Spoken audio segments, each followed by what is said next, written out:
Halo guys, selamat datang di video kami kali ini. Selamat menyaksikan dan semoga bermanfaat ya guys. Check it out.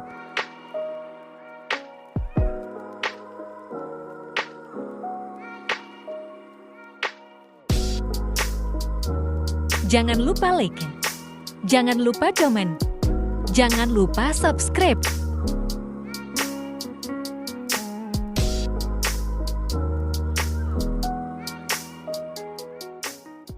Assalamualaikum warahmatullahi wabarakatuh. Perkenalkan, kami Kisah Fireta Arisandi dan Sofa Marwah. Di sini kami akan menjelaskan tentang audit efektivitas SDM, audit kondisi lingkungan kerja, dan audit efektivitas. Pengertian audit SDM. Audit SDM merupakan penilaian dan analisis yang komprehensif terhadap program-program SDM. Walaupun secara khusus audit ini dilakukan pada Departemen SDM, tetapi tidak terbatas hanya pada aktivitas yang terjadi pada departemen ini. Audit termasuk studi terhadap fungsi manajemen,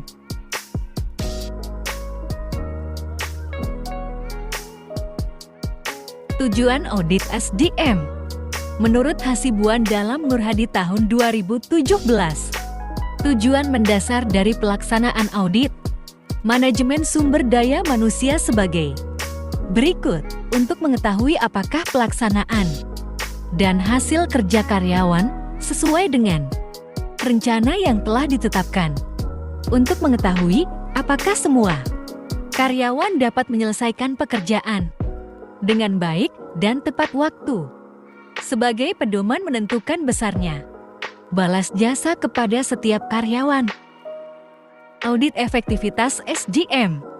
Menurut Fitriani tahun 2022, audit efektivitas SDM adalah suatu pelaksanaan fungsi pengawasan yang dilaksanakan untuk menjamin bahwa kegiatan-kegiatan tersebut terselenggara seperti penilaian atas produktivitas dan kelayakan kerja.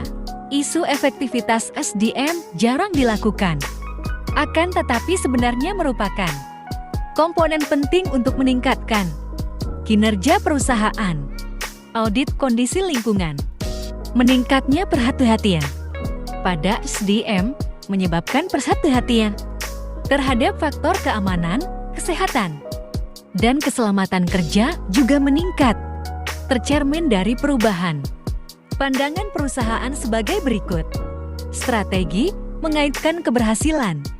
Program K3 dengan persaingan mengacu pada prinsip penyempurnaan berkelanjutan. Terbuka atas pengembangan program. Fokus pada kualitas sistem K3.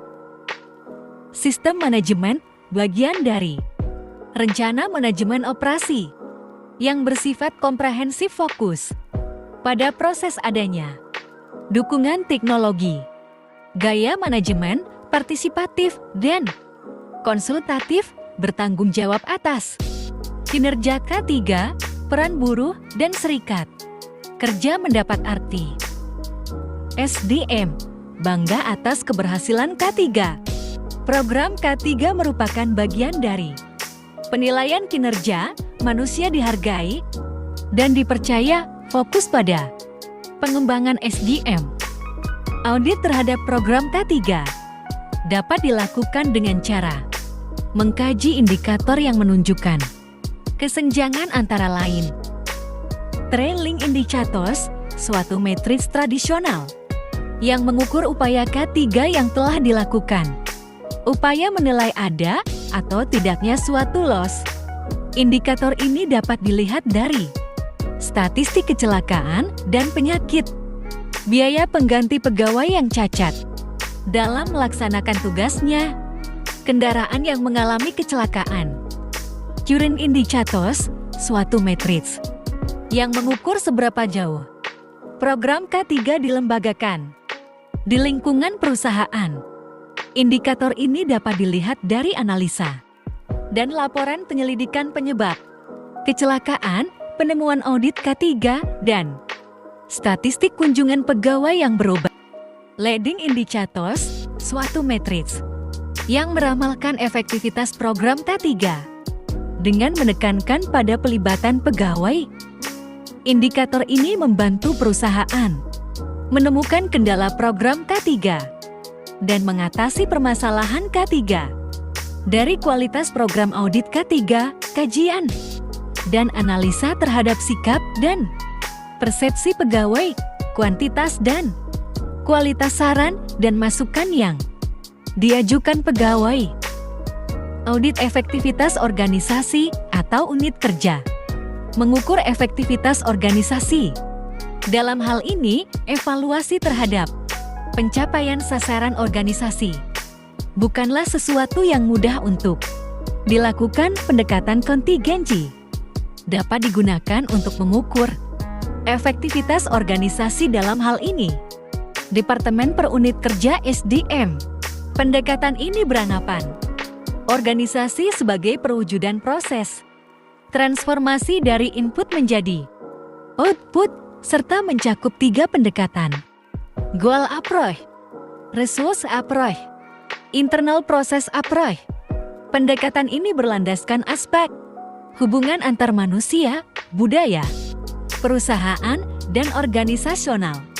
Excellence, tuntutan kompetensi manajer Departemen per Unit Kerja SDM agar efektif dan memberikan nilai tambah mencakup 5 hal: kemampuan memberi kontribusi strategik, pengetahuan dan wawasan bisnis, industri, kredibilitas pribadi, kemampuan memahami proses bisnis, fungsi-fungsi SDM, dan membuat inovasi dalam penerapannya. Kemampuan memanfaatkan teknologi informasi dalam administrasi SDM. Kesimpulan, audit SDM adalah penilaian dan analisis yang komprehensif TRADAP. Program-program SDM, audit SDM, menekankan penilaian evaluasi terhadap berbagai aktivitas SDM yang terjadi pada perusahaan untuk memastikan apakah aktivitas tersebut telah berjalan secara ekonomis, efisien, dan efektif.